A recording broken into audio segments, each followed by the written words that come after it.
कपड़े ठीक कर लो मेरी जान, मैं जा रहा हूँ, कल मिलते हैं। घर से निकलने की जितनी जल्दी इसे होती थी शायद ही किसी को होती होगी।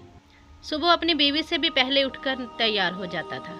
ऐसा नहीं था कि नई नई नौकरी थी, ऐसा भी नहीं था कि ऑफिस जल्दी पहुंचना ज़रूरी था। आधा नाश्ता हाथ में आधा मुंह में, बीवी पीछे पीछे बैग पकड़ाती हाँफती कांपती कि ऑफिस पहुंचने में देर ना हो जाए। लेकिन वो नहीं जानती थी कि ये सब ऑफिस के लिए नहीं था। नाश्ता ठीक से किए बगैर गाड़ी तूफान की तरह उड़ाते हुए इसे ऑफिस नहीं बल्कि ऑफिस से पहले अपनी मुंह बोली बीवी के पास पहुंचना होता था। हाँ, वो नाजायज़ रिश्ता जो पिछले 1 साल से कामयाबी से चल रहा था। पहले जान पहचान, दोस्ती और अब गुनाह की मोहब्बत। सलीम ने अपनी बीवी और रीमा के शौहर से छुप के ये तल्लक बना रखा था और ये रिश्ता अपनी सारी हदें पार कर चुका था। रीमा का मैसेज आते ही ये घर से निकल जाता था। वो चला गया है, आ जाओ, और ये उड़कर वहाँ पहुँच जाता था। रीमा इसे सजी संवरी खुशबू से नहाई हुई मिलती थी। ये सलीम की ख्वाहिश थी कि जब मैं आऊँ तो तुम मुझे हमेशा तैयार नई नवेली दुल्हन की तरह मिला करो। इसे अपनी बीवी की तरह उजड़ी औरतें पसंद नहीं थी, इसीलिए रीमा इसे दुल्हन बन के मिलती थी। सुबह सवेरे देखने वाला कोई होता नहीं। रीमा का शौहर शरीफ इंसान था।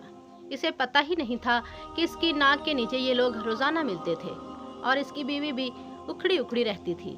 इसे ना कोई शक था ना फिक्र, इसीलिए ये दोनों अपने हराम रिश्ते में आगे बढ़ते चले गए। ये मुलाकातें पहले हफ्ते में एक बार और फिर रोज होने लगी।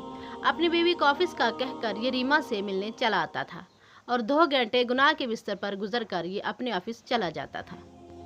सिलसिला यूं ही चलता रहता।